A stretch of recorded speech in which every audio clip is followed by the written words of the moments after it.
I am so here for the shade. It was a bumpy entry into the 2024 race for the White House for Florida Governor Ron DeSantis this week. Let's talk about what's on the agenda and what's in the future here. Young Voices contributor Andrew Donaldson up late with me tonight here on the Final Five. Welcome back to the show, my friend. Good to see you again. Good to see you again, my friend. So we were talking here in the newsroom and on the show yesterday about the Twitter launch, the Twitter Spaces, and all of the fallout from that. I know there's a lot of people who are so online. Do people really care about how a Twitter launch went?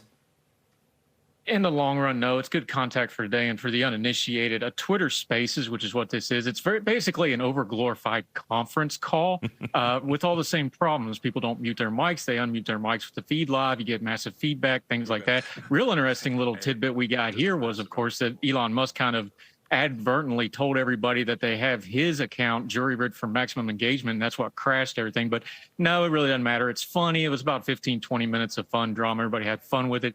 DeSantis didn't do anything damaging here. In fact, all the coverage today, because it was audio only, you don't have any clips, you don't have any images, you don't really hear any of the audio of Ron DeSantis. So it was kind of focused just on the audience. They had a interesting mix of right-wing influencers and media personalities. And of course, Elon Musk was there, David Sachs doing it.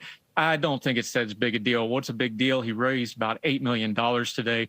His super PAC is already talking about somewhere upwards of $200 million that they're going to put into their ground game in the early states. That's the stuff you need to pay attention to with this Ron DeSantis launch. And again, all this is supposition until you get him and Trump on a stage, and then that's when this real primary is going to really start. People will forget about this pretty quick, I think. You know, we always talk about civility, and you can disagree about certain things, but you can still be civil. And these are two men who were on stages together just a few years ago, and President Trump had said, look, Ron DeSantis will not be governor if not for my support. Do voters look at the two of them now and on that debate stage and wonder, was that animosity real, or is that just all performative? Well, some of the performance is baked into the cake. Look, for most voters, there's some people who are just completely ate up in the personalities and that sort of thing. Most voters know that there's a performance aspect to politics. We all know that. How much of it's personal, how much of it's not? Well, with Trump, everything's personal because everything's about former President Trump, and he takes these things personally when you're for him or you're against him, and there's no middle ground. Ron DeSantis and his team are kind of still trying to feel out how they're going to attack him. He's not saying a lot of things directly. His PAC is, his advertising is, but he still hasn't gone after him directly yet. That's going to have to change. And then that's when we're going to get one of the real questions of this. If we just kind of all back up from the horse race part of this is these two men are going to attack each other as candidates, as people. It's going to get personal. How does that help Ron DeSantis scale up to the national? How does he handle it? Those are the questions that are going to come out of this, because this is going to get ugly. It's going to get personal. How do both of them handle it? And how does Trump handle the biggest challenge he's had in a GOP primary probably since at least early 2016? One of the takeaways from yesterday with DeSantis, and he did an interview on Fox News later in the night, but in that launch, focused a lot on these cultural issues that there's been so much attention paid to. I think if he did a shot every time that he dropped the word woke, you would be knocked on your butt by the time it was all said and done with. Regardless, that's something that is a top priority for a lot of people. The question is, do you think that maybe there were some other issues that he could have focused on early on? Yeah, sure he could. But again, to play the devil's advocate for a second, it was clearly the plan when you look at who was brought on to talk to him, who the guest stars were of this thing. This was targeted at online media. It was targeted at right-wing news media. This was supposed to be, an exponential thing where he says the one thing and then they're going to go out and carry the message. So there was a plan to it. There was a method to this madness. Now, this is for a primary.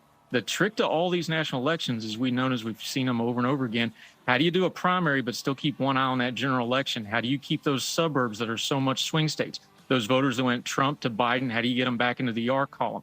He's got to do both of those in one thing. And if you go too hard at Trump, do you risk alienating those things? If you play up those policies too much, do you get into too many acronyms like DEI and ESG and all these other things where people are like, well, what does that even mean? And not talk about things like the economy. You have that danger. It's a balancing act. That's the big boy politics of running for president. You've got to figure out a way to balance those two things.